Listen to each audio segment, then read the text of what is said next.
SIR আতঙ্কে আজ আরও একজনের মৃত্যু পূর্ব বর্ধমানের জামালপুরের নবগ্রামে। জানা যায়, এই পরিযায়ী শ্রমিক বিমল সাত্রা কর্মসূত্রে তামিলনাড়ুতে থাকেন। এসআইআর আতঙ্কে কয়েকদিন ধরে অসুস্থ হয়ে পড়েন। গতকাল তার মৃত্যু হয়। তামিলনাড়ুর হাসপাতালে ময়না তদন্ত করা হয়।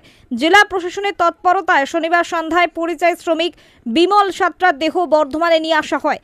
এই ঘটনায় মৃতের পরিবারের সঙ্গে সাক্ষাৎ করতে আসেন মন্ত্রী স্বপন দেবনাথ, জেলা সভাপতি রবীন্দ্রনাথ চট্টোপাধ্যায়, বিধায়ক অলোক কুমার মাঝি, ব্লক সভাপতি মেহবুব খান সহ অন্যান্য তৃণমূল কর্মীবৃন্দ। জামালপুরের নবগ্রামের বাসিন্দা বিমল সাত্রার পরিবার সূত্রে জানা যায়, তিনি ভিন রাজ্যে পরিযায়ী শ্রমিক ছিলেন। কাজ বন্ধ থাকায় বাড়ি ফিরে আসার সিদ্ধান্ত নিয়েছিলেন, কিন্তু তারপরেই গোটা বাংলা এসআইআর চালু হয়। তা নিয়ে চারিদিকে আতঙ্ক ছড়ায় এবং তার মধ্যে বিমল সাত্রার সমস্ত পরিচয়পত্র নথি ঠিক আছে কিনা সেই নিয়ে চিন্তিত হয়ে পড়েছিলেন তিনি। বাড়ির সদস্যদের দাবি, এসআইআর আতঙ্কেই মৃত্যু হয়েছে তার। নানান প্রতিকূল পরিস্থিতি, বাড়ি ফেরা, অর্থনৈতিক পরিস্থিতি, এই সমস্ত কিছু নিয়ে চিন্তিত ছিলেন বিমল বাবু। তার পরিবারের সদস্যদের দাবি, এই কারণেই অসুস্থ হয়ে পড়েছিলেন তিনি ভিন রাজ্যে তামিলনাড়ুতে। সেখানেই ভর্তি ছিলেন হাসপাতালে, সেখানেই তার চিকিৎসা চলে এবং চিকিৎসাধীন অবস্থায় মৃত্যু হয়। তবে মৃতের পরিবারের পাশে থাকার আশ্বাস দিয়েছেন তৃণমূল কংগ্রেসের নেতা মন্ত্রীরা। পূর্ব বর্ধমান থেকে সঞ্জিত কুরির রিপোর্ট, বর্ধমান পত্রিকা ডিজিটাল। জানতে পারি এসআইআর আতঙ্কে তো বহু মানুষ তাদের আত্মহত্যা করছে।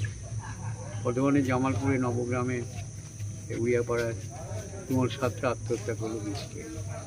আমাদের সর্বভারতীয় সাধারণ সম্পাদক অভিষেক বন্দ্যোপাধ্যায় তার পরিবারে কাছে যাওয়ার জন্য আমাদের জেলা সভাপতি রবিবাবুকে বলেছেন, আমাকেও ফোন করেছিল। আমরা দুজনেই এসেছি।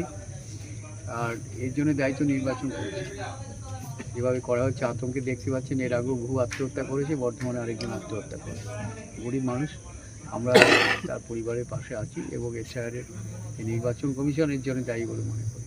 একটা সূত্র আপনার কাগজে আজকে বর্ধমানে এটা হলো। এই প্রতিবাদ তো মমতাদি করছেন, অভিষেকবাবু করছেন, আমরা করছি। আপনারা কি যাওয়ার কোনো বৃহত্তর আন্দোলন তো যা হবে, আমাদের নেত্রী কিংবা অভিষেকবাবু যে নির্দেশ দেবেন সেই পথে আমরা যাব। এখনও মনে করি এই যে ঘটনাগুলো ঘটছে, আতঙ্কে বহু মানুষ আতঙ্কে দিন কাটাচ্ছে, কেউ সইতে পারছে না, চিন্তা একদিকে আত্মহত্যা করছে। যে আত্মহত্যার জন্য দায়ী যদি হয়তো নির্বাচন কমিশন দায়ী ভাবছে। সাধারণ মানুষকে কি বলবেন? সাধারণ মানুষ এটা ভাবছে, চিন্তা করছে, আতঙ্কে ভুগছে, কিন্তু মানুষকে আমরা আশ্বস্ত করছি যে মানুষের পাশে আমরা আছি।